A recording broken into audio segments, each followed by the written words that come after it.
Hello, everyone, and welcome to tonight's Get in Tune. I'm Michael Gracia, and I have a super show planned for tonight.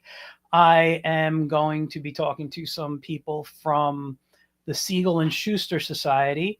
Um, and those who don't know, Siegel and Schuster are the creators of this guy, Superman. You know, I'm a huge fan. Everyone knows. I actually I meant to get something off my bulletin board in the back to show how much of a fan I am. And I'm going to get it in a moment. But before I do, I want to bring on, we got a co-host tonight.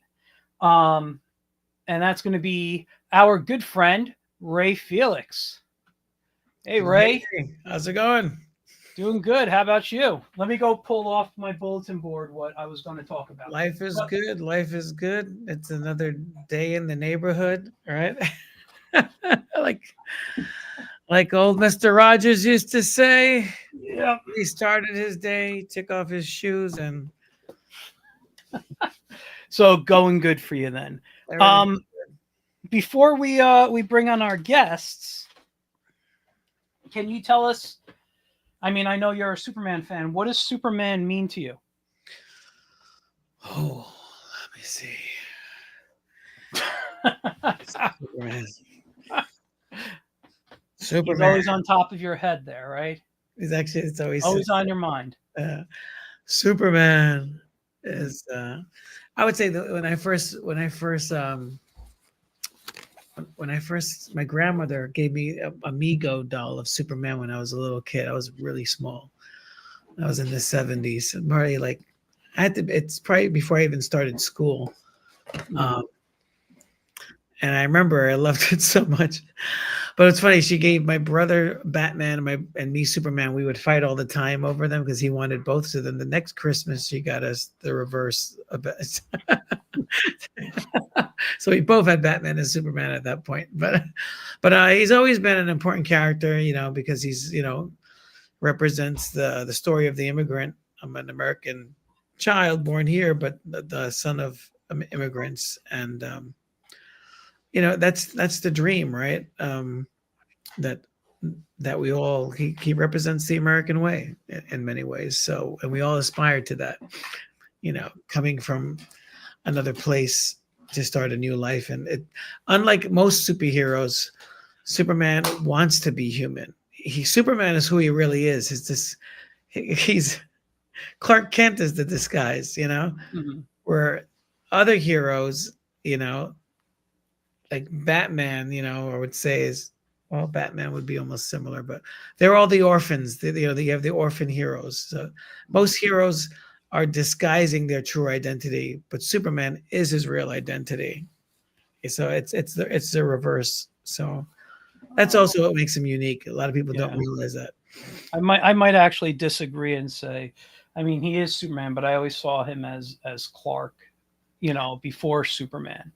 But he's really Kal-El. Yeah, I mean, but it's his Earth family. I mean, listen, there's been many interpretations of Superman. I don't want to keep our guests waiting, but I just want to show this real quick.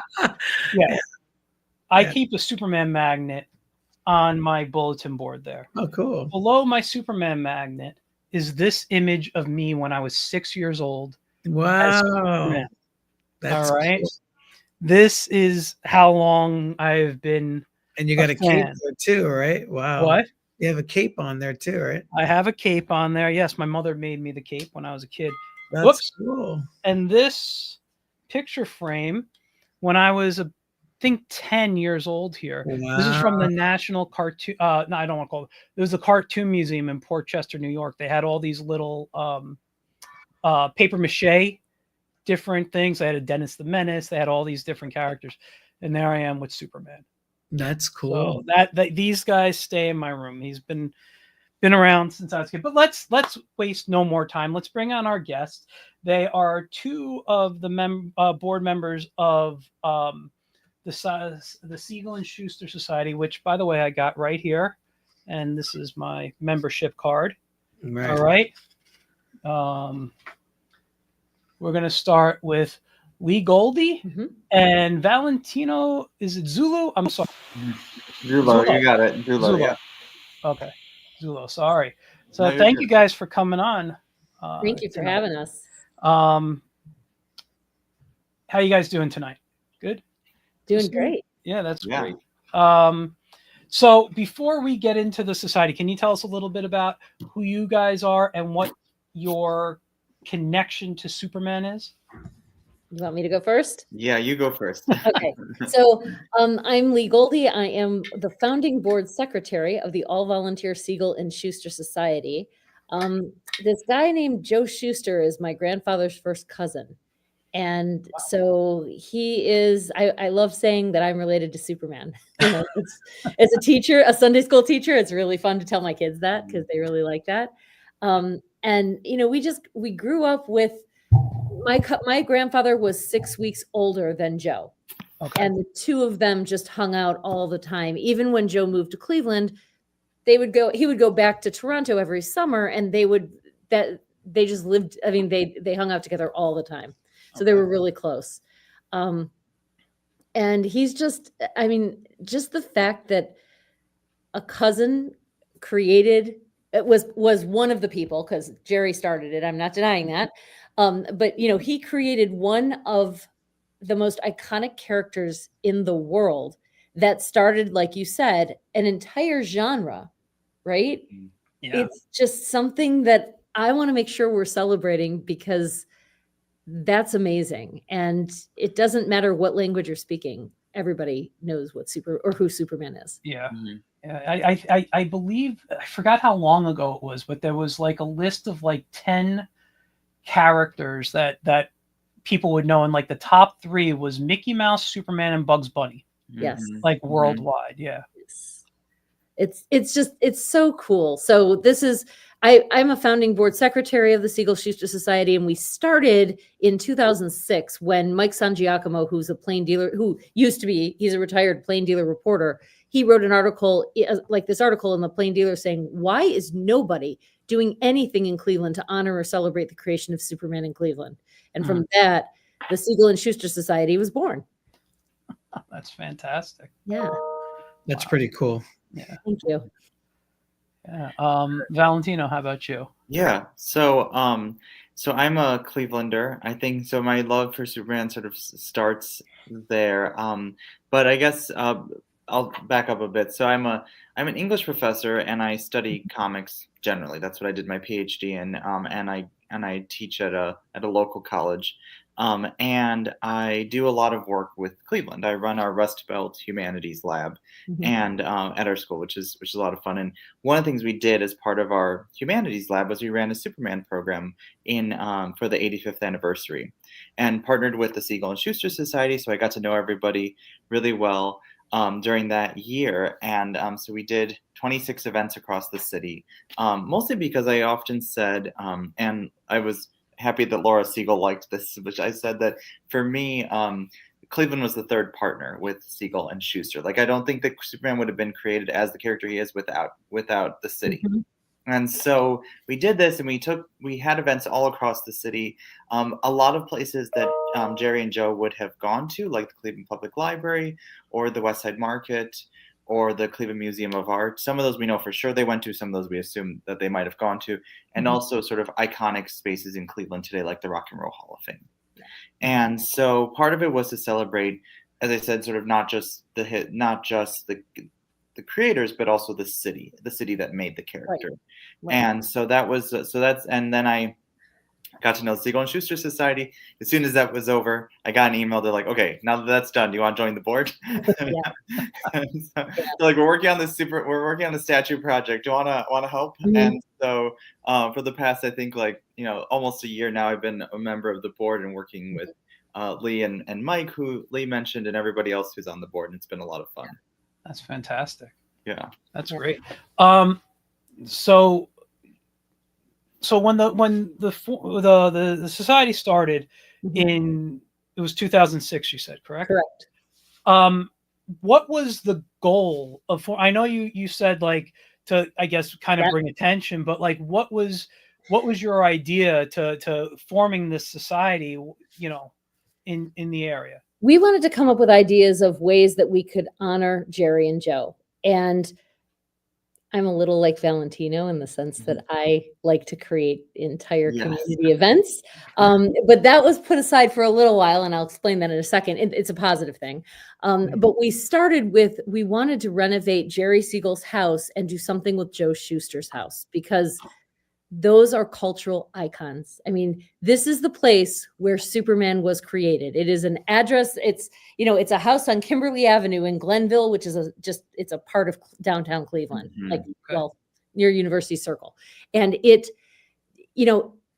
iconic because this is where this character was created, right here in Northeast Ohio. And so we teamed up with Brad Meltzer, who is a New York Times bestselling author with many books, including the Book of Lies, if you read that.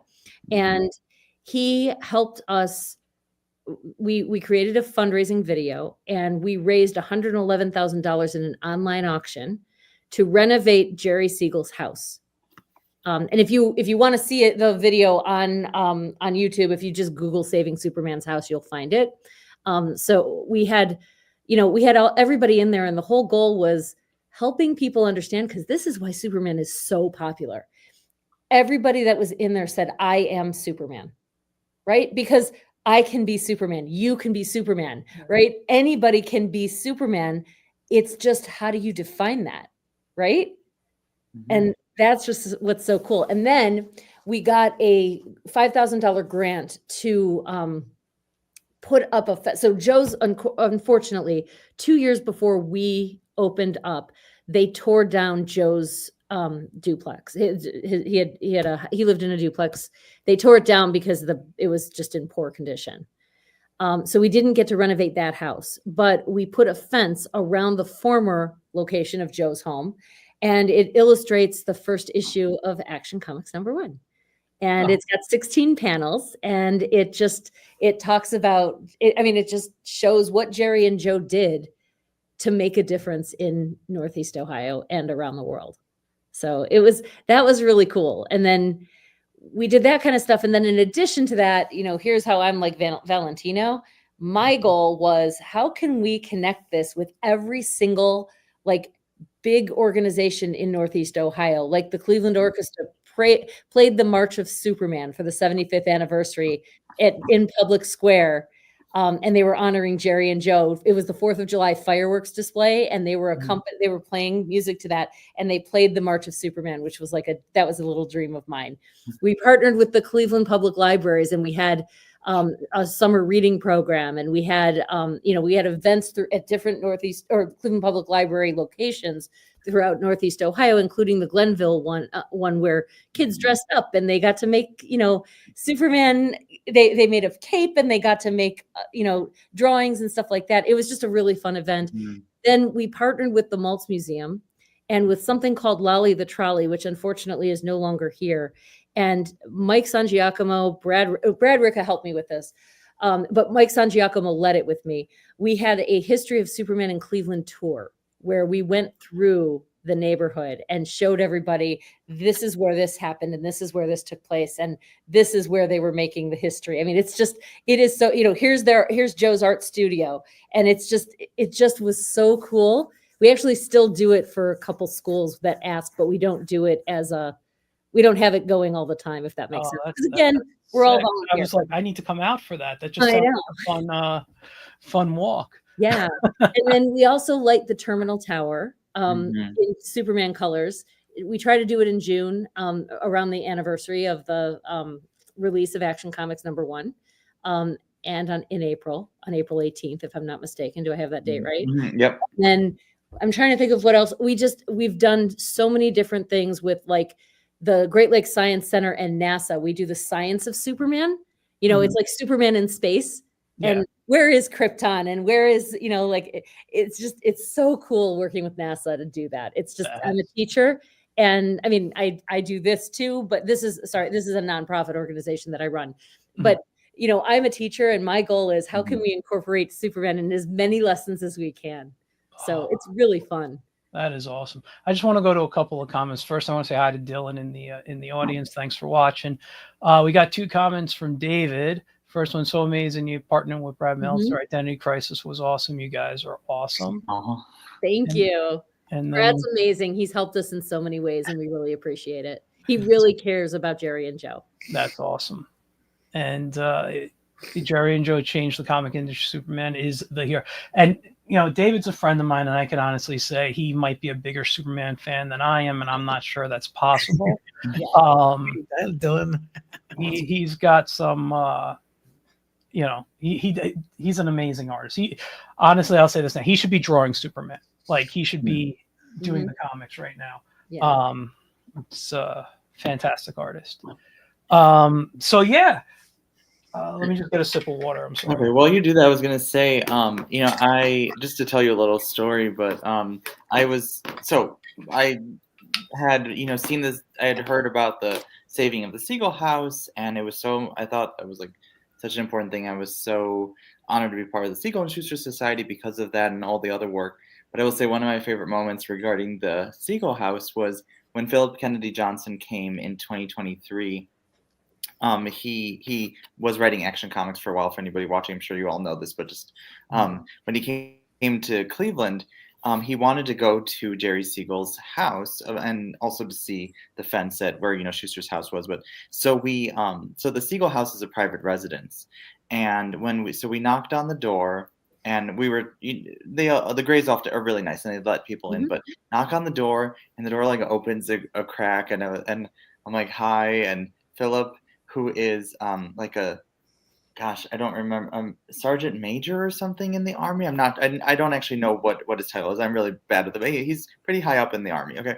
And he's like very proper, and he's like, "Hi, he's like, I'm Philip Kennedy Johnson. I'm the current writer of Action Comics," and like, yeah, and so, and he's like, it's so funny, and so then the door closes, and you can hear whispering, and then all of a sudden the door like opens wide, and they're like, "Come inside," and it was just this like really fun moment to be able to bring the current writer of Action Comics to Jerry Siegel's house.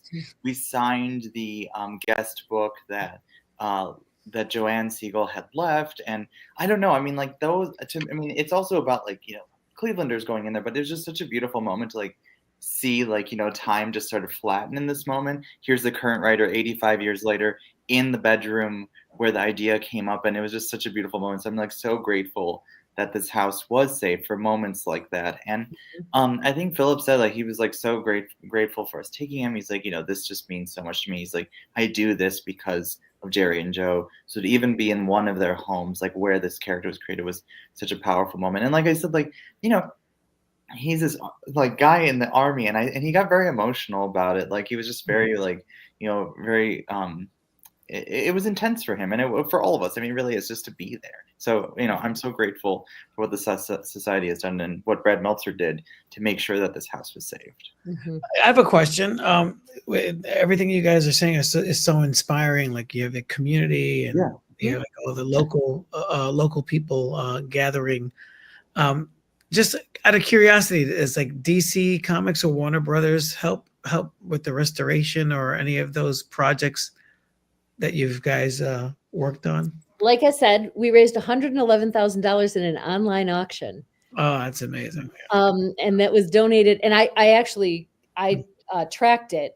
The donations were between $5 and $250. Oh, wow. And they came from 47 different states, 7 different countries, and 2 military bases is where we got the donations. Nice. Wow. Does that answer your question? I was just wondering if the companies themselves have but yeah. They have been watching us from afar and making sure that we are doing everything appropriately. I mean, again, we are an all volunteer organization. We do not earn anything based on our time. Absolutely. And everything that we're doing is to honor and celebrate the creation of Superman in Cleveland, Ohio. By Jerry Siegel and Joe Shuster. Well, I think it's incredible because we were trying to do the same thing with Bill Finger. And bringing attention to like the whole thing with Bob Kane and Bill Finger in the Bronx, and doing gallery shows in Poe Park where they were where they created Batman and all the characters sitting in the park. So that was Yeah, I'm taking down mental notes of what my next steps are because since Batman was created in the Bronx, I think I could learn a lot from you guys. And Yeah. I mean, I'll just say it isn't easy to fundraise for this. It's of course not. making sure that we get fans who are willing to help. And that's a whole other story that we'll talk about in a little while. But Yeah. you know, it's not easy. Let's just say that. Yeah, it's an uphill battle. That's what it looks like. Uh-huh. What I'm working on right now, actually. That's what you saw me doing before we started. Mhm. So We were sending letters this morning, but we're grateful to people like you for giving us a platform, because like Lee was saying, I mean, like, we're all volunteering our time. We don't make any money off of it. We're just giving our time, giving back to the creators, giving back to Cleveland. I mean, I think for each one of us comes at this from a different perspective, but I know that Lee and I both agree, like, this is about community. And so, and I think, like, for us, like, that's one way that we are in, we connect with this. I think everybody comes for their own reason to the board, but I think for us, that's, like, hugely important. And I think that shows in, like, the things that we like to do, like doing trivia and like doing and leading educational programs. And but to the point, like I was saying, like, thank you for giving your time too, because it is the fact that, like, all of us are just invested in this character, in this history, and making sure that people know it. Yeah. When you guys first started, did you said we're going to become a 503c organization, and then went in those steps? Yeah, we started and we became, that was one of the first things that we did. So after Mike's article, we got together and there were a bunch of people there. And it took a little while to get everything centered as to what exactly is our mission, where do we want to take this, and who is going to be leading this. As Joe's cousin, I've been the board secretary ever since we started. And I'm honored to be that, and I appreciate it. There's so much more I'd like to do, but there's only so many hours in a day. I mean, this just means a lot. When we started the board, we had to take it slow because we'd never done a nonprofit before. We were just trying to figure out, how do we do everything without violating any trademarks and and keeping people on our team, because that's what we need, is people on our team to support what we're doing and help us thrive. And it took a little while. Well, Superman's going to become public domain in a few years, so I think that might help you a little further, when that original version comes out. It might help. Yeah, that's what upon that. It's in 2 years, right? 27, is it, or is it 36? Yeah, it's actually less than 5 years. Yeah, less than 5 years. Yeah, I think, and he becomes, Action Comics #1, right? And the original.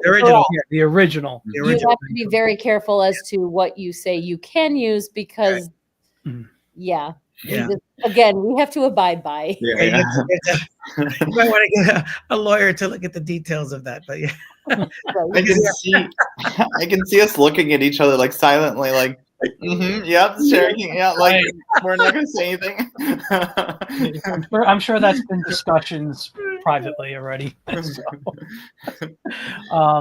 I mean, you guys got to plan ahead and stuff, and But so I wanted to ask, when you guys started, how was Cleveland's reaction to all the stuff you started doing? Like, you know what?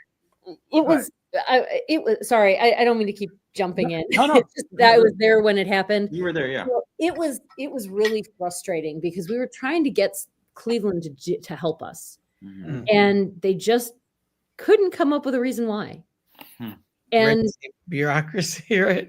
It's like it was really tough. Like, it's so funny, because today I could name a street after someone in 2 seconds, right? At least in Cleveland. I don't know how you guys are in New York, but we named it's the same red tape. Well, right. Now you can do it a lot easier, but they gave us the hardest time because they couldn't understand. So we named, in addition to the house and the fence, we named the 3 streets. Kimberly Avenue is Jerry Siegel Lane. Lane? Yeah. I'm questioning myself right now. Yeah. Yeah. Okay. So. Yeah. It's Jerry Siegel Lane. Amore Drive is Joe Shuster Lane, and then the street in between the two, that legend has it, Jerry ran 9 blocks to Joe's house the night after he thought up the idea for Superman, Wow. and said, draw this. And so that street is Parkwood Drive, and that's called Lois Lane. Oh, that's so cool. Yeah. That's I So- like cool. Yeah. So, but it was just the craziest thing, because the city was fighting us on just renaming the streets. yeah. Are you kidding me? So, I can see that. I don't mean to downplay that. It's just I couldn't understand why that was such a hard thing. All you have to do is get a new sign that has Joe Shuster Lane, Amore Drive, right? It's not hard, but it was really tough. So we ran into a lot of roadblocks, pun intended. And it just, it took a long time for the city of Cleveland to recognize us. And that's why, we never got any funding from the city. Mhm. It was all from that online auction. And that's why I stated earlier that it was 47 different states. 37 different states. Now I'm questioning myself. 7 different countries and 2 military bases, because we couldn't get any funding here. And that's continuing today. Yeah. I remember I was trying to get a street sign for Bill Finger, Will Eisner, and Stan Lee, and they were like, "Why?" And then when the Hulu movie came out by Mark Tyler Nobleman, I had met him and mentioned it, and he actually got it done. He pursued it where I left off, and he actually got it done with the Finger family, and that was pretty cool. But you see, it's like politicians will only jump on something if there's something that they could tie their name into so they can get reelected. That's what it really comes down to. You're dealing with like a lizard mind of a politician and paper pushers. So you have to latch on, give them something that they can latch onto that highlights them and appease their narcissism to give you a hand for arts and community and creative, being creative. So I think, so Stanley got assigned 2 years ago, and they invited me to to speak at that sign. So we still got one more to go, Will Eisner. Will Eisner deserves one. Absolutely. I think that's a big thing for us, is that, we really want to honor the creators. I think it's an important part of the statue project. Like, it is, the Superman statue is a big part of it, but there will be bronze statues of Jerry and Joe as well as Joanne. But I think a lot of the work, and one of the reasons why I'm interested in the society, is that, as you're talking about with Bill Finger, a lot of these creators, even living today, are not getting the credit that they deserve. Absolutely. And we talk about characters so often, and they're super meaningful to all of us. But I always want to really highlight these writers, because they continue the legacy of the characters. They make it. That's what we're interested in, writers and artists. When I say that, I mean any of the creators. Inkers, colorists, everybody that's involved really needs more credit. And so I think that's like a huge part of this. My hope is that this will be part of the legacy of like what you're talking about with Bill Finger, and like recognizing that, and other creators, like hopefully bringing more attention to the need to recognize like who created these characters. Like, you love them, you live with them, they live inside of you. But do you know who named them? Not named them, but do you know the names of the people who created them? Like, I want those to be known too, right? Like when you see Superman, and I want you to think of Jerry Siegel and Joe Shuster. Exactly. I'm that way as an artist. I've always said, when I want to go back and look at who influenced the artists that I like. So when I look into create, and that's, at some point I found Joe and Jerry in books, and that's how I learned about them, because my first introduction to Superman was the Super Friends cartoon back in the 70s and 80s. That was, and then I saw him in comic books later on, and then I got into collecting and but it all, but I didn't know who they were probably until actually this photograph here, the one of me at the Cartoon Art Museum. They had a book in there, was it The Great Comic Book Superheroes, and they had the reprints of old origin stories of characters. And that was the first time when I was like 10 years old, I read the original Superman issue, that appeared in Action Comics. And that's when I first learned their names, And that's why Superman is so important to recognize and honor and celebrate, because Superman's like, the people that you grew up with, like they're the people who I don't mean to, in my generation, they're the people that I keep coming back to, if that makes sense. Yeah. Right? They're the ones who share the memories. They share the home. That's the home city. They share a lot of things, and everybody connects with Superman as a child, and you illustrated that, and that's why he means so much to you, because you always thought of, how many people jumped off their dresser, right? I crashed into my bedroom door once. Guilty. There's a story, my sister and I always retell, well, not all, but when we remember, I ran past her bedroom and I like took a leap and I went head first into my bedroom door. I was at the end of the hallway and I don't know how old I was. I must have been young.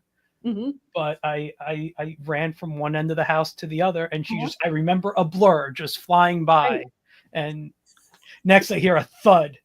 And it was you. Oh yeah, I was the thud. It was a couple of thuds because it was my head hitting the door, then me hitting the floor. So. Yeah, I think the first time I saw Superman was watching I Love Lucy with my mom. It was like a rerun. Oh yeah. Was it George Reeves that played? Yeah, and then seeing reruns of the old black and white TV show as a kid as well. So they used to play those a lot on television. And then I guess the Super Friends came after that. But yeah. So he's everywhere, right? He's an American icon, Right. Yeah, absolutely. Like you have the Tarzan, you have your Zorro, you have Lone Ranger, and then there's Superman, And so I think you guys answered this, but a lot of people ask this, and I love asking this question. Who is your Superman? Oh, that's a good one. I will say I don't officially have one. I grew up watching every version, like with my father and his brothers. I saw some Kirk Allen stuff. I'd watch the serials. We watched George Reeves together. Chris Reeve was obviously the first movie Superman I saw. Yeah. In the 90s when I was a teenager, Dean Cain was on screen. So I've seen every live action interpretation. If I had to pick my favorite, though, it might be the 90s animated series interpretation. I think that was, when they kind of toned down his powers and kind of brought the core of what Superman was into the small screen. I think that might be my favorite screen interpretation, but I love them for all different reasons. I'm actually currently rewatching the Dean Cain on Max right now. They're actually pretty good. And it kind of has like an old George Reeves feel to it with an updated, I don't call it updated, but a 90s. It's like a 90s George Reeves kind of. There's some silliness and campiness, but at the same time, Clark isn't the goofy, Chris Reeve that I always was bothered by. I liked, when Superman started, Clark was a reporter. He was a tough, he went and got the news, and in Lois and Clark, in the beginning of those shows, he was scooping Lois, on things, and I liked that they played off of that. And he did the same thing in the George Reeves. So I like, different aspects of all of them. But, I grew up with Kurt Swan. I was telling Michael that this is one of the first stories I remember reading in the library. They had an archived book, and I just found these recently. But I love the Kurt Swan Superman. But Superman became even as a teenager, I think John Byrne Superman really defined it for me. But the Kurt Swan is definitive, and also like the Jack Kirby stuff with when he did Jimmy Olsen's pal, and the Fourth Worlds. So I thought those were really good as well. But I think Superman, every version of Superman is my Superman, because Louise Simonson, she was writing the books when that TV show was on, and or is it Simonson? Yeah, Louise Simonson. She's the one that ended up writing the Death of Superman, right? And so I mean, all those. I mean, Superman. Literally, when I was a kid, you know, when Superman died, I remember feeling down and depressed. When I was living in Baltimore, it was my first time moving away from home because I grew up in New York, and I remember picking up at the shopping mall at the time had the Death of Superman, and it just blew me away. It's like they killed Superman. Oh man, the world can't get any worse. Yeah. And then I remember reading it, sitting it was like a rainy, cloudy day, and I was reading it on like a beach chair on the outside of the mall, and it was cold, it was windy, and I finished reading it, and I was like, he's gonna come back. They're gonna bring him. Yeah. There's hope. I know there's hope. There has to be hope in this world that Superman. So if Superman can survive, I can survive another day. I'll, you know, because I lost my job. I had all this bad stuff happening. I was by myself, no family around. So his death gave me strength to continue on and to be tougher and to hope that he will return. You know, like I want to see him come back. I want to see how they write this story. You know, I just want to add a little note that I remember reading, and we were talking about that earlier, right, when we were on the phone. I remember reading the Death of Superman issue, and I remember turning that page when it's like, this is the day, and then you turn the page, and Lois is holding Superman. Oh yeah. Big, like it's a giant splash. I think it's a 2-page spread, and Jimmy's even looking past his camera at like what's going on, and then it says that a Superman died, and I honestly I teared up. It was like the first time I read a comic where like that it made me like cry a little bit. And I don't know if it was because of how much Superman meant to me or just how powerful following that arc was. But because you know, he mentioned Kurt Swan earlier. Kurt Swan's my all-time favorite Superman artist, and as well as Wayne Boring. You know, one of my all-time favorite comics is Kurt Swan's last. Absolutely, yeah. Is you know, whatever. Is that what he did with Alan Moore? Yeah, yeah, that's one. And then this one I like because this is my Wayne Boring Sundays, where it's the and I love flipping through this book, and it's just beautiful. But like, you know, these I love the silliness to these type of stories. That's the Superman I like. Yeah. But when I read that Death of Superman, I was like, oh my God, I was never moved by a comic. It was like watching Optimus Prime die again for me. Like as a kid, like, listen, when I saw Optimus Prime die as a kid, I cried. I was 10 years old. He was my hero, you know? And they, you know, I still get choked up if I watch that movie. I don't cry, but I get choked up a little bit at that scene. But it's but yeah, no, Superman was that was a very big movement, you know, moment for me. I actually got a strip of Superman on the wall. I don't know if you can see it, but yeah, I just want to bring. While we're waiting, David, I agree with you. The Donner, original newspaper from 1942. Wow! Oh wow! Oh, that's amazing. Yeah. Let me give you the screen, Ray, so because of the reflection, so we could see it. And would you believe I actually got it for $25? Are you kidding me? Wow! It's like, oh, that is awesome. So, you know, when anybody asks, you know, I have to say this, and because it's true, Joe's Superman is my favorite Superman. I can, yeah, I believe that, and you know what, I it's great though, you know, going through it as an artist, I look through things, and you know, here's just a reprint that DC put out a while ago, and you know, it explains, you know, his origin here and everything. But this is how, you know, that book I mentioned, the great comic book superheroes, that's what I used to draw out of. For years, I drew like superheroes like Joe, because I didn't see that book again until I was in high school, and it was in my school library. And I would take that book out constantly, or on my lunch hour, go into the library and copy all the heroes and stories out of it. Wow. But, you know, with Superman being my favorite, I was like, oh, this is how you draw a muscle. This is how you draw the arm looking. And for a long time in high school, And up until I took life drawing in my first year of college, that's how I drew superheroes. Mhm. You know, it was all. Yeah. I do love how he used to fight the gangsters and spank the naughty girls. It's like- I mean, he's a very different Superman back then. Like how you think, like kind of like it was almost like a circus act. The way he threw the Mhm. gangsters, he'd let them drop and then catch them again, and almost like he was like terrorizing these mobsters, Mhm. and punishing. So I mean, those are funny because there is no Lex Luthor, there's no kryptonite. Right. But he doesn't fly, he leaps. I thought he's more edgy, actually. The original Superman, the Siegel and Schuster Superman, I would say he's more edgy, and he has that I guess American grit, right? He has that American grit about him, that almost like a John Wayne type of Yeah. the way he handled criminals and Yeah. fought crime, and And very it's cool because it kind of represents that generation, Oh right? yeah, Each absolutely. Superman represents the generation. So Absolutely. they're all different, and I think that's so cool. Mhm. Yeah.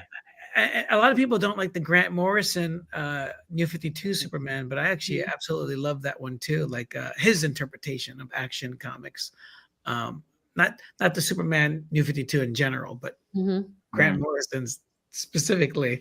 I really loved his as well, because he took a lot of those stories from the Golden Age and the Silver Age, and because he's not American, Mhm. all Superman interpretations are Superman, and he kind of put it in the context of Superman going through every single stage within that comical history. Yeah. It's that one individual. Yeah. No one's ever done that before. Mhm. A lot of these other writers are like, "Well, my Superman's better than this guy's Superman. I'm going to try to outdo this guy." But his even when he did Batman, everything's included. Mhm. The campy Superman, the serious Superman, the Yeah. gangs fighting Superman, Yeah. and he just kind of like explained it, like these phases that a person goes through. Mhm. And it's like us growing up. We go through different stages of adolescence, Yeah. and then from adolescence into being a young adult, and then Yeah. so I mean, in ourselves, Superman is that character that he speaks to every single generation. He's changed and grown throughout. He's timeless. Yeah. Oh yeah. I just want to go to David's comment. Now, I already showed mine. He says, "What's everyone's favorite Superman comic?" Which is, for me, again, it's Whatever Happened to the Man of Tomorrow. But I'm currently reading and I'm enjoying it. I won't say it's my favorite, but it's a really good interpretation. It's a Mike Allred story. Let me just grab it so you guys can see the cover. But it's going back to kind of, I don't know. This is the trade here. Right here. Oh, it's pretty. Space Age. have that one. It's such a good story. That's cool. Yeah, it's a different interpretation. It's kind of like, I don't want to give it away, but kind of like the world maybe ending and it, what's going on, and it's the formation of all the heroes, but it's kind of seen through Clark's eyes. It's Mark Russell writes it. Mike Allred draws it, but Mark Russell writes it. Right? Yeah. Mark Russell's the writer. But and then Mike Allred's the artist. Yeah. So I was just wondering. I was like, I love Mark Russell's work. Just a fun little side thing, but Mark Russell did a great great comic book adaptation of Snagglepuss. That the Hanna-Barbera character, really good. He turns him into a Tennessee Williams character. Really super interesting. And a lot of American 20th century authors appear as characters from the Hanna-Barbera cartoons. Like William Faulkner shows up as one character as a dog, and I don't know. I tell people about this. I know it sounds absurd. It's a brilliant 6-issue comic. I love it. I know the comic you're talking. I never read it, but I know the comic you're talking, because I'm a big Hanna-Barbera fan. Yeah. Alex Toth is one of my favorite artists and art idols, and he did the look for the Super Friends and stuff. So But anyway, it's a great series. Super fun. I'm trying to think. It's hard to say what's my favorite. So I would say my favorite Superman writer, I think. Well, okay, so my favorite Superman story, one of my top five at least, is definitely, um, um, oh my God, what's it? The Jeff Loeb Tim Sale. Why can't I remember the name now? Oh, Superman of Tomorrow, was it?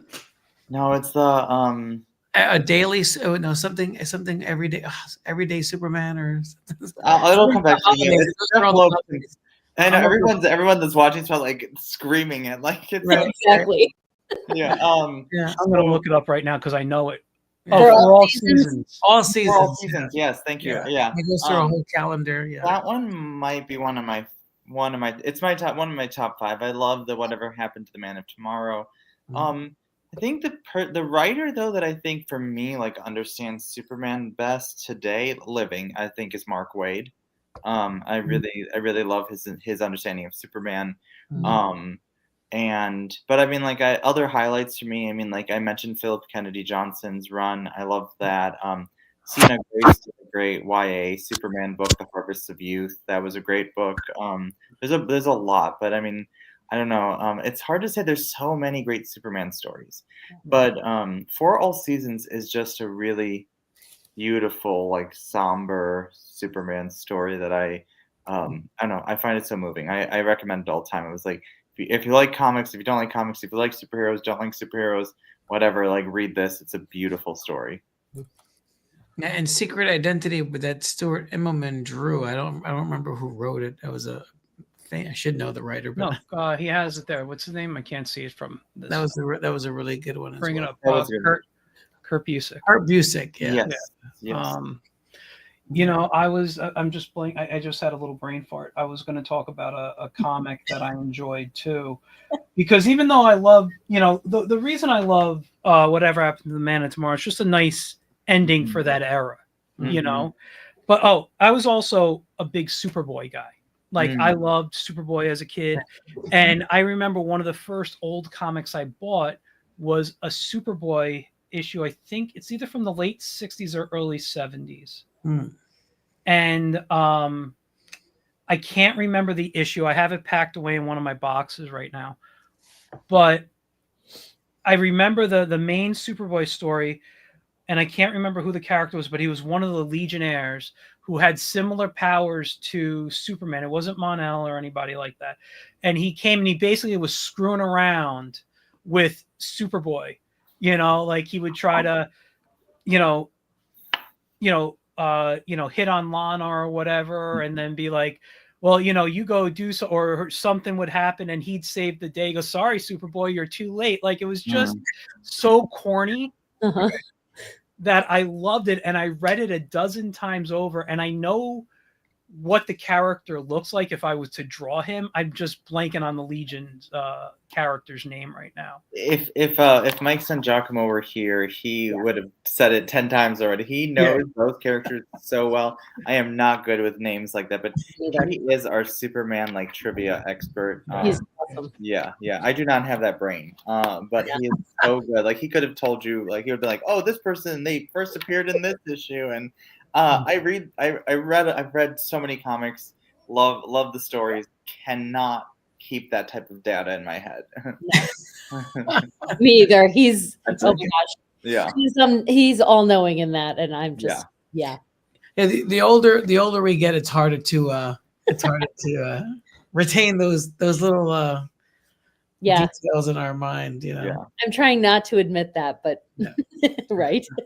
I'm in the minority where I say like Henry Cavill is my Superman. As a kid, I was Christopher Reeve, obviously, but Right. Henry Cavill is my Superman now. I feel, you know, so I think he's the Superman that we deserve.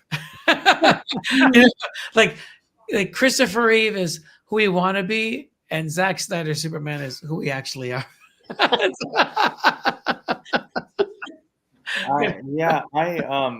I think I don't know. I hope David Cornswet will be my Superman. I don't know, but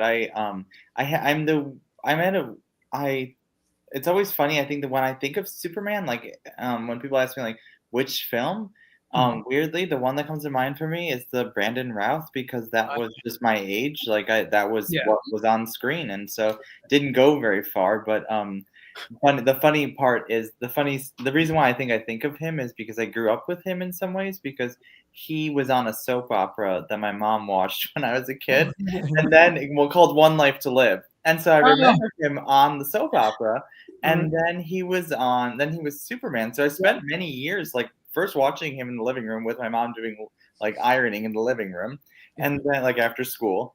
And then he I'm sure she would hate me for telling that story, but like, but anyway, I would see him on screen. And I'd be like, and I remembered him as a character. And then all of a sudden, it's like he's announced as Superman. I was like, I know that guy. Yeah. So he comes to mind for me. I mean, the movie's fine. I mean, but in terms of, but like, I don't really like rewatch it. But that actor was a part of like a very pivotal moment, in my like I was a young kid, and so that's who I see. That was my first Superman. The actor who played the Flash on television for the first time was also a soap opera actor. I think he was on General Hospital or One Life. Yeah. to Live. Oh, okay, that's okay. I didn't know that, but that makes sense. Yeah. And also in the Superman TV show, the Superman and Lois, there was a lot of soap opera actors from the daytime television as well. Oh, cool. Okay. So I think that's what made those shows popular too, because the actors themselves, like you said, you grew up with them as a kid watching soaps, and I think that's why those early TV shows, even in the 90s when they brought back Superman and Lois, a lot of them came from soap television, and that's how their fan base were mainly women, because a lot of the male fans are like, this is not Superman, whatever. But it's like, but they were popular. Yes, it is. Because people grew up with the soap operas, and they had the soap opera actors and actresses, and we're always in love with them. So yeah. It's almost like you had what do they call that? You had already like an audience that was a built-in audience. So by introducing, there was a time where TV stars were only TV stars and Hollywood stars were only Hollywood stars, and they didn't cross paths. But of course, Hollywood stars, their work dried up, so they took over the TV stars. Yeah, exactly. Yeah. I was gonna say the New Adventures of Lois and Clark. One of our board members, Samantha Baskin, who's a great historian. She loves that run, that TV show. She will like quote it to you and tell you exactly the episode and the season, and it's just great. She's like, this is like season 1, episode 2, and then she'll like name the title of the episode. I was like, this is so much fun. She's great. Thinking,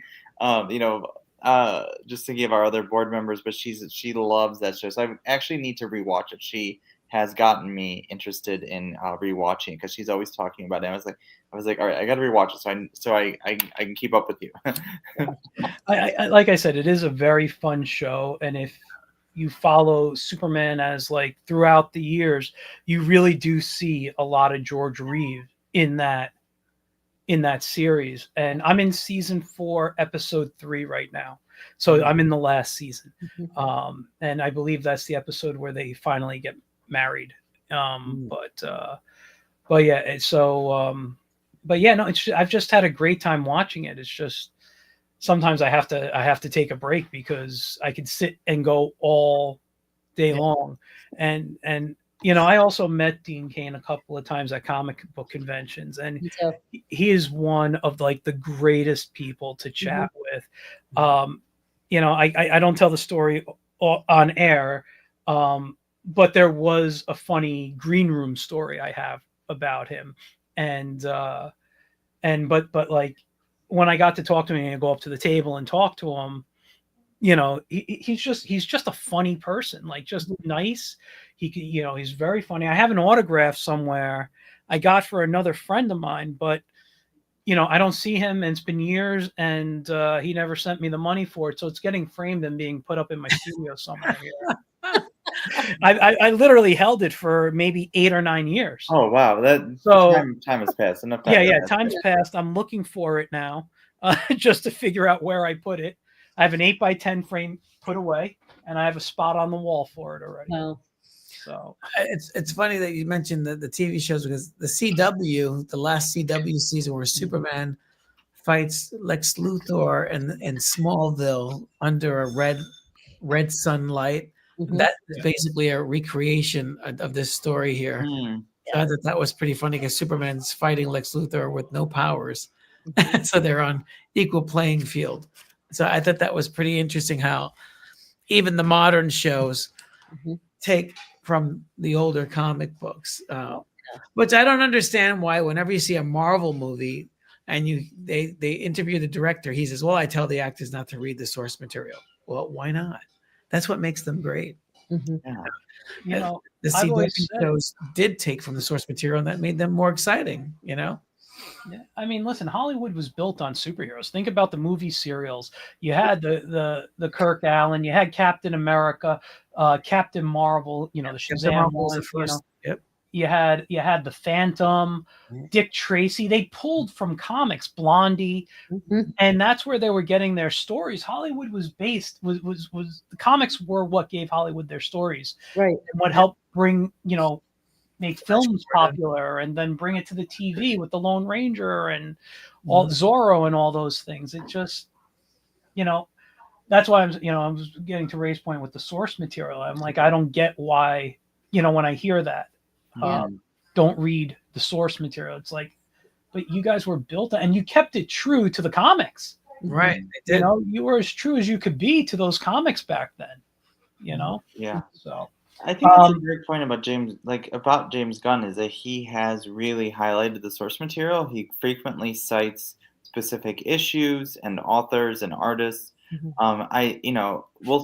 I have high hopes for the movie. And I think one of the things I really love about him is that he has done a really good job saying like, read this book. Here's the ones I'm thinking about. He highlighted, For All Seasons, he's highlighted Tom King's Supergirl, and that's important. He's not just saying like, I'm going to tell a Supergirl story. He like says like, I'm telling the Supergirl story that Tom King wrote. Go read it. Is Supergirl going to be in this new one as well? Is he? No, so he's filming has started. Sorry, I shouldn't. I don't actually know if she's going to show up. I shouldn't like make that claim. I just know that she is going to have her own movie in I see. And he's basing it on that book. 2026 or 7. He's basing it on the Tom King, and he has said this in filming. Maybe pre-production has started. I'm not sure, but I don't remember. But in any case, he frequently cites books, and like he showed. Like he always is showing like where he gets things from. His Lois Lane, he showed some of his inspiration for Lois Lane, pointing to Brian Bendis, like a Brian Bendis issue of Action Comics, and okay. I think so. Like he frequently on his social media will cite specific issues, and I think it's great. Again, like to the point about like really highlighting people that created these stories, and he's saying like source material is important. I don't know. For me, it's like a big moment that we're like, DC's no longer ashamed of the source material. It was a big problem for me. Like, I'm gonna get like murdered, but like I don't care so much about like the Nolan stuff. Like, it's Exactly. it's a good movie. It's a good movie. It's just I don't really see it as a superhero movie. It's it's perfectly well constructed film, but it's so ashamed of the source material. Right. Yeah. They're like, oh, we're going to become real world. It's like, why? We want to be suspended from reality. We want to, take us to another place. Don't keep us here. Yeah, I was like, I don't need more darkness. I was like, well, this is plenty. Yeah, I don't want to because I'm very opinionated when it comes to like these movies and films, and basically, I'm the one who goes negative with everything. And you're the only person ever. Yeah. No, but here's the thing, like, and this is what I say: I don't get angry when the movie's bad or I don't like it, because I have my interpretations in my closet on DVD. They're streaming. They're in my comic boxes. I could even draw them myself if I want to. I don't get what it is I, like I have never, just going to Batman, because you mentioned Nolan, I have never thought we had a good Batman on screen, because I see him as gadget guy. That's what they make him. They don't make him Batman. They make him James Bond. He's Sherlock Holmes in a bat suit, and like I'm hoping James Gunn's movie is fantastic, because I love Superman and I want to see a good Superman. Yeah. However, I'm not a fan of what Gunn has done in the past with superhero movies. And here's also, he's making it already like all these heroes. He does he focuses on groups of people. He's never made a movie that focuses on a single person, you know. And I want to see a superhero. I want to see a Superman movie. I'm afraid that it might turn into an other character movie, Yeah, like you know, it's- with Superman in, and that's my issue, Mhm. you know. But I'm going to be there opening day. I'm not going to lie to you. I already told my wife I plan to be there opening day. I will take off from work end early, depending what time I will be there. I will It's a support this holiday. movie, It's and I a will. holiday. What?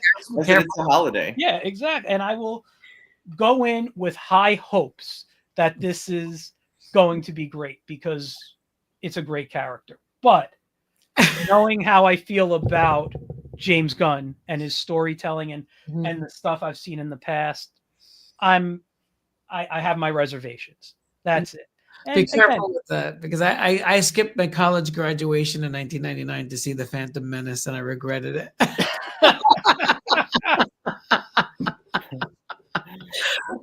oh man, you just made me forget my question with that. Priorities. Yeah. Yeah. Wow. Yeah. But listen, it's you know, what was the second one? The clone, what is it? Attack of the Whatever that Clones. one, Attack of the Clones. I fell asleep in that movie. So,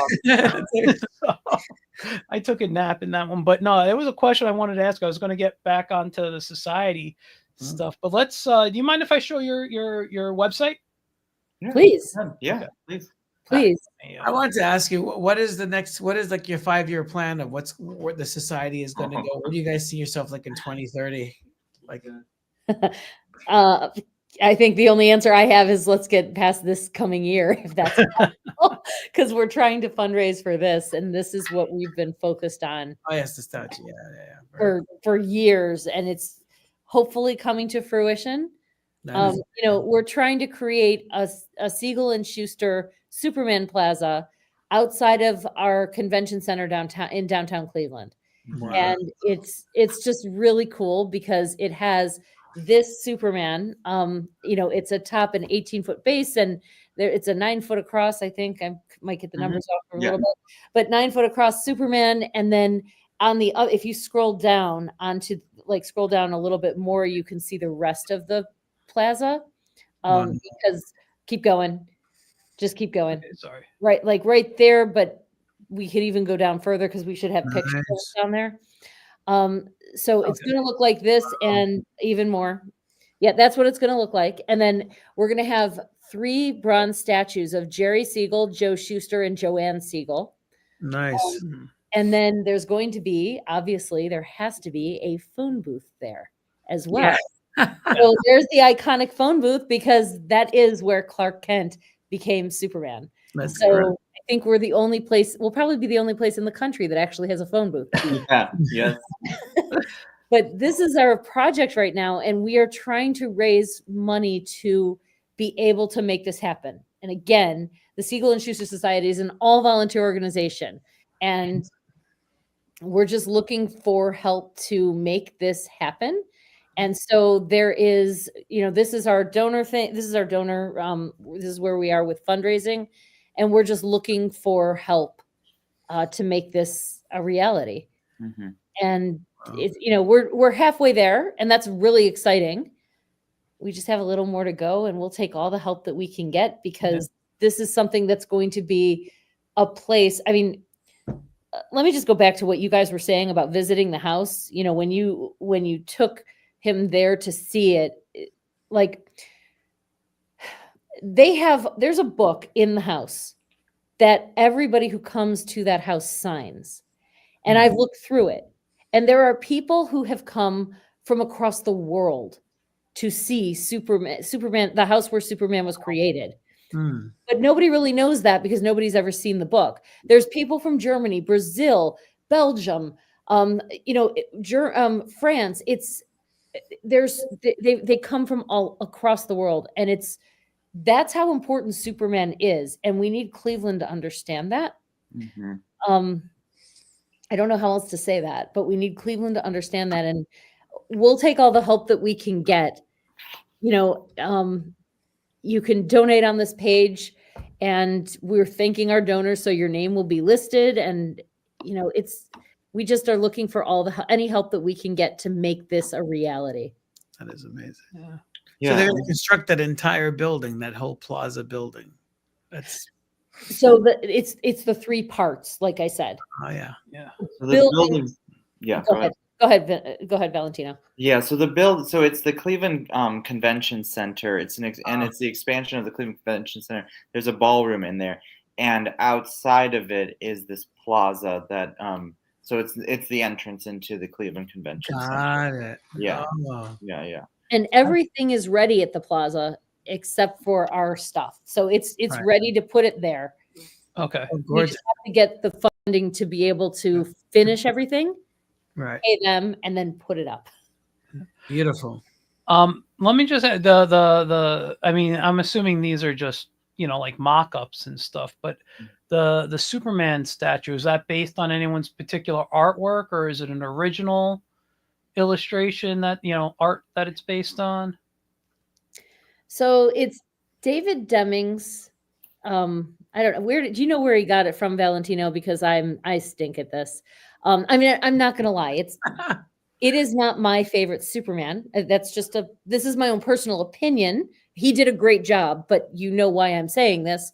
I'm related to Joe Shuster, and that's not the Superman he drew. Is that fair to say? Mm-hmm. Yeah. You guys get what I'm saying? Yeah. So, but it looks really good. It's just I want it Joe's, but it looks really good. David Deming is a sculptor that is very well known in Cleveland and around the world. He's made some very iconic sculptors. I think he did George Bush's W's Library, the sculpture out there. He's done Jim Tomey's sculpture, who, if you guys don't know who he is, he used to be a Cleveland Indian, or now Cleveland Guardian. He's done a lot of really well-known sculptures, and this one is a great one. And the fun thing about this plaza is that it's a place where people can just go and sit and look up at Superman and dream. Yeah. And because everybody's got create your own dream, what do you want to do? What do you want to be? How can you be Superman? Because everybody can connect to Superman, like I said, or everybody can connect to Clark Kent. You were talking about what's your favorite issue, and I don't mean to sound crazy, but my favorite issue is Action Comics #1, because Joe and Jerry are illustrating and describing all of the superpowers that this iconic superhero has. And that was the base for all of the Supermans that have ever been created. That's where they used all of those superpowers for good, and to make their characters now, right? And it's the foundation of Superman. So that's why that's my favorite one. And that's why this is so important to me as a relative of Joe's. I want my family understanding how important Joe was, because I don't know how well you know Joe, but Joe was a very quiet man, just like my grandfather. They don't talk. I mean, they're very quiet, very, what's the word I'm looking for? Outgoing versus that. What's the introvert? Thank you. And he, the way he was extroverted was with his art. Yeah. And I mean, why wasn't this highlighted when he was alive? Right. I mean, it was a little bit, but not in Cleveland. And I believe that I want people to be able to set and achieve realistic and measurable goals in their life, whatever those goals are, because everybody's got different ones. But you can become your own Superman in some capacity. Yeah. I mean, that's what I'm trying to do with a nonprofit that I run. It's what you see in the background, but and we'll make sure to talk about that. Don't worry. You don't have to. That's not what I'm saying. I'm just saying, that's how I'm interpreting Superman and how I'm trying to help change the world in a positive way. And I think that Superman, everybody loves Superman unless you're a villain, right? Right. And so everybody's going to Lex Luthor fan, right? So I mean, we just have to celebrate this in Cleveland. Why has it taken so long? Yeah. Are you going to try to do anything how what is it? Metropolis, Illinois? Is that where it is? Where where they have a big Superman festival every year? Are you going to try to bring a Superman festival to Cleveland and celebrate, Joe and Jerry? We would like to do something. We have some ideas, but we have to get Mhm. everything in place first before I say anything, unless you want to say something different, Valentino. No, I think, like Lee said, I mean, this is our project, and I think that is what we're focused on. I mean, we have a lot of ideas, but every dollar right now goes to this project. But long term, we have a ton of ideas. So there will be more, but this is our main focus. Yeah. And my background is in teaching, just like Valentino's. So we have ideas. Yes. Yeah. Exactly. Yeah. Yeah, we're all teachers here. Uh-huh. So. Yeah, But well, I just wanted to say something when you were saying how Joe was just a very quiet, introverted Yeah. person. I think that goes for a lot of artists. A lot of my friends, not Ray, but a lot of my friends, we're very quiet people. We, Ray, I'm that way. When we're together, we talk. Right. But when we're alone, even if I'm sitting in the room with my wife, I'm very quiet. It's not that I don't want to talk to her. It's I have my drawing pad, or I'm in my mind about my stories or my characters. So I'm in another world, Mhm.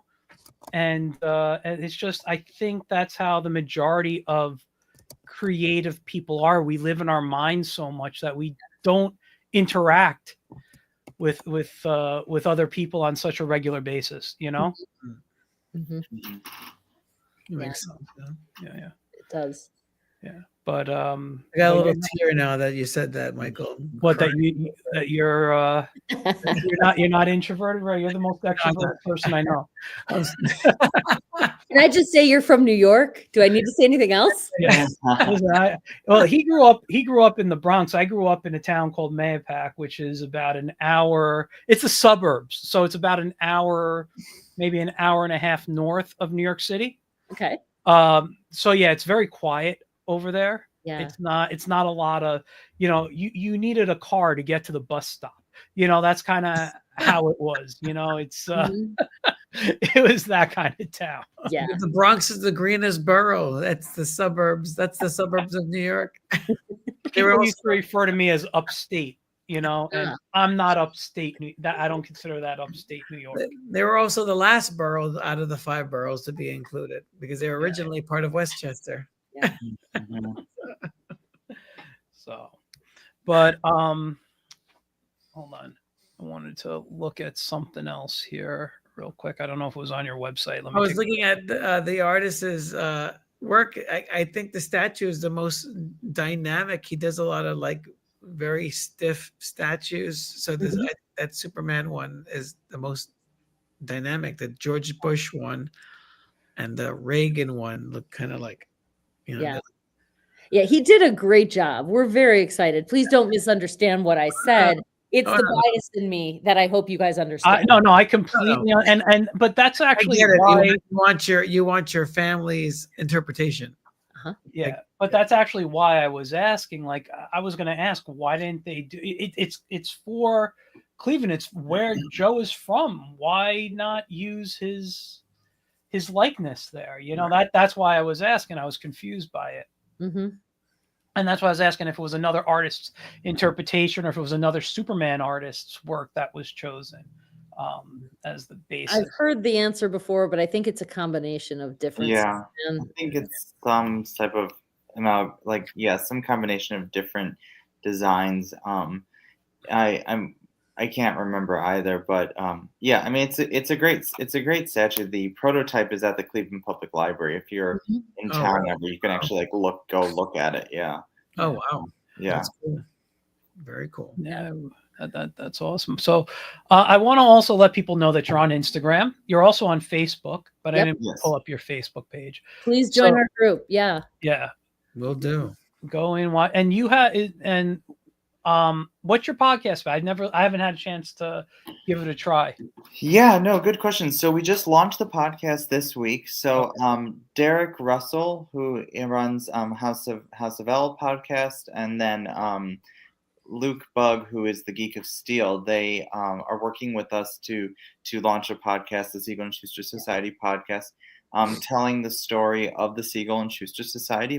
A lot of the board members are going to be featured in different episodes, and then they're going to just sort of give education on Superman. I was listening to the first episode today actually, and I really loved. There was a nice sort of section in the middle with Michael Bailey, who was talking about going through the Action Comics #1, what elements of Superman's origin were introduced there. When was the name Kal-El introduced? When was Jor-El? And the other names. When were the other elements of the story introduced? And sort of like go step by step. When was Smallville introduced? It was really fun to see and he was talking through that. And so it's a great podcast. And then at the second half of the episode features Gary Kaplan, who is our board president. But like I said, different board members will be on each episode. And they're hoping to interview some creators and some other people too. But again, the podcast is just really highlighting the legacy of Siegel and Schuster, with the goal being to, promote our society and promote Cleveland and really connect everything back to, the importance of this little Rust Belt city. Yeah. Big little Rust Belt city. Well, it sounds like a really fun podcast. I'm going to have to try to check it out tomorrow. When I have my when I do my workout or something, that'll be great to listen to. It sounds like fun, and you got some really nice, pieces and stuff on there. And I got to be honest, I had to get a membership card. Yeah, share that, please, because I have them here. They're just in my other office. Share the one that you have too. I'm going to just give myself the screen for a moment if I can find my mouse. There we go. So I can make it larger. Now this right here, it came in this beautiful little, folded piece here. I love this logo here, and I actually keep it on my shelf in front of my computer. Yeah. And then inside, I haven't even taken it off because I just like that the whole piece the way it came. Yeah, thank you. Now, if you do maybe have an event that I have to come to and I need to bring this, I will take this off for that. But right now, I keep it nice and up here. It's a beautiful, beautiful card. I'm sorry for the reflection. I'm trying to. And you can get that if you go onto the website. If you show the website one more time after you show the card. Yeah, let me get off the screen here. How they can get one, because those are free, and we'll take donations too. I have to say that too, because again, we're fundraising. But if you scroll to the bottom of the page, and this is free, you can join our newsletter and type in all of that information, and we will send you a membership card. But I'm going to provide a stipulation. We're an all volunteer organization, and we are doing it as we can send them out, because time gets crazy, if that makes sense. So if it takes a little while, it's not that we forgot you. It's that it's just, we haven't had a time to sit down and do it. It's in the mail. Exactly. Exactly. I mean, Ray, I can put one in the mail for you today if you want me to. Oh, fantastic. Oh, yes. Just give me your address or enter that information in, and I'll take care of it for you. Will do. Okay. So, but it's just really cool, and it's our way of letting you become part of our organization, because we want everybody to be part of this, Yeah. Exactly. Yeah. I could see that. It's Yeah, beautiful. I'm so thrilled to meet you guys and to see what you're doing. It's encouraging. Leah, I will be in touch with you to pick your brain a little bit more about the nuts and bolts of your organization. Yep. Yeah, it's tricky. That's all I'm going to say. So don't be surprised when you try to start it, because it takes a while, and you've got to get people in your corner. A lot of people thought, oh, it's Superman, you're just going to get the support of everybody. And yeah, I mean, you see where we are. We're halfway there. And that's really exciting. I mean, part of the funding that we've gotten, and so if any Ohio residents are listening, it's from our license plates, our Superman license plates, which we're the only state that's allowed to do that, have a Superman logo on the license plate. And that's cool. We've gotten some of our funding, to kind of start with it. We've saved it up, and it's worked, but we just need more. So, yeah. Oh, that's all. I think I'm going to change my license now. Now that you told me that, I'm going to have to go to Cleveland and find an address. Yeah. Hey, we've got a great city. We would love to have you. It's the rock and roll. It's the rock and roll city. I mean, seriously. Now, And the Superman city. And Superman City. Superman is Cleveland's greatest export, I say. Like that is. I like that. Yeah. I like that a lot. It's amazing. I think we're going to wrap up in a few, but before we do, Lee, I wanted you to tell a little bit about what's behind you, because I think it is a great organization you do there. So in addition to Superman, please tell us what else you work with. I'm the founder and executive director of Empowering Epilepsy. It's a nonprofit 501c3 organization that I also started, Ray, so I can give you more info. You know, I started this grassroots, and I grew up with epilepsy, and outside of my doctor's office, which is kind of like an oasis in the desert, there was no one that I could talk to about living with epilepsy and seizures. So I am a teacher, and so this is my classroom, and we have stuff all over, you know, different places in Empowering Epilepsy's headquarters. And we help people live well with seizures. We want to bring people together to better understand their diagnosis, teach them how to speak epilepsy and talk to their doctor, because their doctor speaks a language that we don't understand. And I'm not talking about the language of their nation of origin. I'm talking about the fact that they speak epilepsy and we don't understand it. So we teach them, we provide age-based virtual support groups and educational conferences with some of the top epilepsy specialists in the country. That's awesome. Yeah. That's awesome. And I'll just share, which I shared with you before we went on. As everyone who watches regularly knows, I am filled with medical issues. Excuse me. I actually used to have childhood epilepsy. I would have what would be head seizures. So my body would tighten up and my head would just go back and forth and just shake. I also, I remembered later after we had the conversation, I used to like my mouth would bite, like chomp.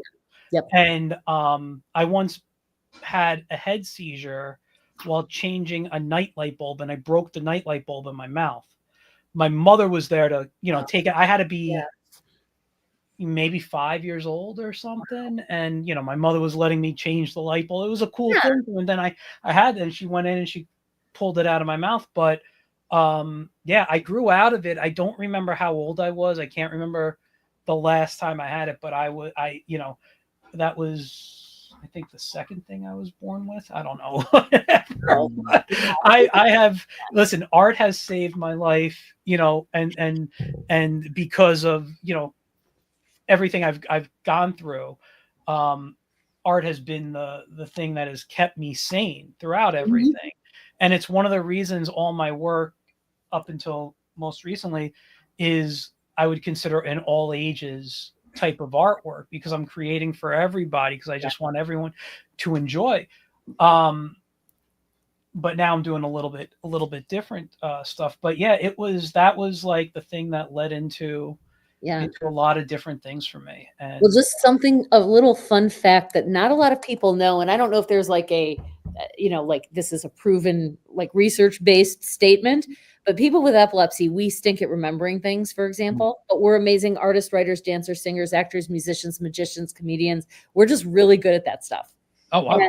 And so we do a fundraiser that is kind of like America's Got Talent, but only people with epilepsy can try out.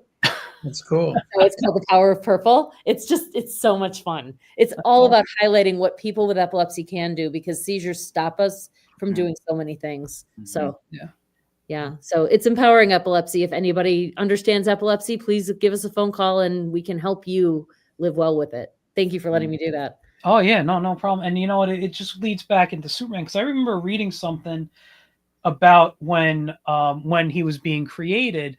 And as you mentioned, Joe was a very quiet guy. I don't remember if Jerry was, but it was always like when they were coming up with the ideas, it was they weren't like the most physically buff guys. And so it was basically creating the opposite, is what if we could do this? What if we could just take off our glasses and do it? And I think that's one of the reasons Superman has always attracted to me, because I grew up sick, and I had all these health issues, and here was a guy who never got sick, no, outside of kryptonite and magic, nothing weakened him. Yeah. You know, um, and it was like he could do whatever he can. And I'm just coming to the thoughts now after listening to all this and just thinking about. But maybe that's why I've connected with him so much and love and follow all the different interpretations and stories. I mean, I if I see something Superman, I got a keychain somewhere hanging up in here. My wife just got me a patch for Christmas to put on my backpack I carry with me everywhere. Like, he is ingrained so much into my daily life, looking around. Like, if you watch the video I put up, the 5-minute, like, oh, who's going to be on Getting Tuned tonight on my Instagram reel, I show a little shelf by my drawing table, and there's like 4 or 5 Superman figures there. Yeah. And I keep the card right in front of me here on the shelf, and I have another little Superman on the shelf. He's in a black costume, but and above my door there's a Superman, Batman, and Robin, like the old die-cast metal figures from the 90s. Yeah. He's really around this studio, and he's just if I zoom up, you could even see the from the Jose Garcia Lopez stuff above me. I used to have the whole wall of different prints of him. Wow. And I had it's all from the DC book, whatever that, I can't think of the book now, but they just republished it. So, like I said, just big part. And now in my head, it's like, oh, maybe because it was, I was sick most of my life, Yeah. So it's interesting. Thank you for sharing that. Yeah, no, thank you. Thank you for letting me have those thoughts now. I'm gonna go contemplate my life after this. It's a good thing, though. I mean, you like enjoy that, because that's where you get, where is everybody that's an artist getting it from? Yeah. What's and why are you excelling at it so well? Like, why are you so good at this? How are you so intricately detailed? Right, where I can draw a stick figure. There's a difference. Yeah, I used to write my own Superman comics and draw them when I was 14, and made my own covers and my own scripts. Wow, that's so cool. Yeah, it's just, I think he's one of those characters that just stays with you, and inspires you, Yeah. So I mean, and you know what? He's my go-to warm-up drawing. I probably have more drawings of Superman in my studio than my own characters. So. But yeah, I think we should wrap up now. It's been an hour and a half. So this is. We all have to teach in the morning. So. Yeah, I mean this I hope I haven't kept you too late for you guys, but no, it's fine. But I've had a blast. If you guys have something you want to come back on and talk about, or maybe do a part 2 to this in the future, a couple of months down the line or whatever, I'd love to have you back. Maybe bring in some more board members on, and we could really just embrace Superman and Siegel and Shuster and help you fundraise. Help you fundraise. I mean, listen, I will tell you, I've been meaning to go on your site and donate. I just keep forgetting. It's always like, I'll wait till I get paid, and then I know things happen. So I'm going to make sure that within the next pay period, you have money from me for Thank this. you guys very much. Thank you. Yeah. The fact that you were willing to have us and help us get the word out to the people who really care about Jerry and Joe, because that's what we need, is people who care about it. And I will tell you, the majority of my viewers are actually other artists. And a lot of them don't watch live, but they will watch in their studio over the next week or so. Well, I get so many people writing me like 2 days later, oh my God, you had such a great show with this guest. I loved this. Yeah. And they're like, oh, now I'm following him on social media, or I went and bought that book that you were promoting the other day. And I'm like, so I'll get those by the end, within the next week or so. I might get a couple of emails, but I do get those emails quite often, that people have watched, and they're just other artists, whether they found me and they're like, you know, this is a really nice show, or they you know, they're like, oh, I was meaning to watch because I knew you had this guest on. Yeah. So it's really cool. And I think I don't know one artist who can say they don't like Superman, Right. you know. If they don't, there's something wrong with them. I have to I really do. I really do. Superman is the bomb. Superman has Yeah. started everything. There's no question. There you go. No, it's true. Yeah, no, I think, you know, I hope that, you know, as people are watching, they'll join, they'll become members. It's free to become a member, and, you know, feel free to donate whatever you'd like. I mean, I often say, I was like, if a million people donate $1, we're done. You Yeah. know? Yeah. It doesn't have to, I mean, anything helps. That's You know, simple, don't yeah. feel like it People has to don't- be, yeah. Yeah. Every People dollar don't helps. realize how little they have to contribute to make a big difference.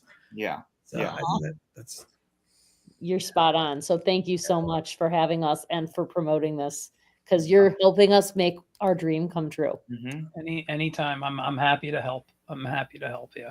Yeah. So yeah, let's we'll wrap up. I want to thank you guys for coming on. Thank you for sharing the story of the society there. Thank you for just keeping Superman alive in Cleveland and just really helping it be everywhere.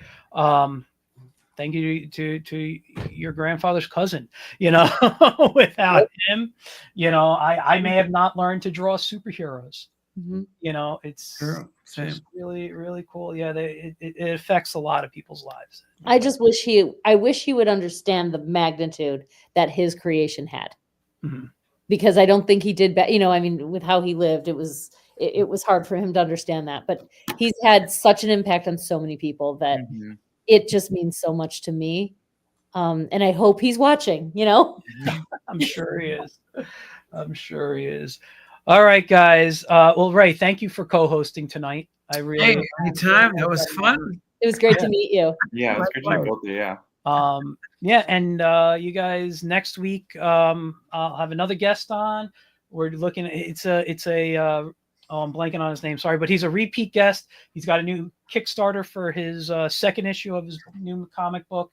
And if I get a chance, I'm going to be doing some live stream drawing, and maybe it'll be Superman now. Okay. He's he's in my head. David, who's been watching, actually loves when I draw Superman. He likes watching me draw Superman, so it'll get him to be a viewer. All right, guys. If you don't mind, I would like to plug my soon-to-be available issue on Bronx Heroes website, bhcc.com. The World Without Superheroes, #7. Okay. It's a trade paperback. Nice. All right, guys, and I will see you all next week. If I'm going to live stream, I will post about it earlier, so please take a look and tune in then. All right. Take care. Bye, guys. Have a good night. Thank you. Bye.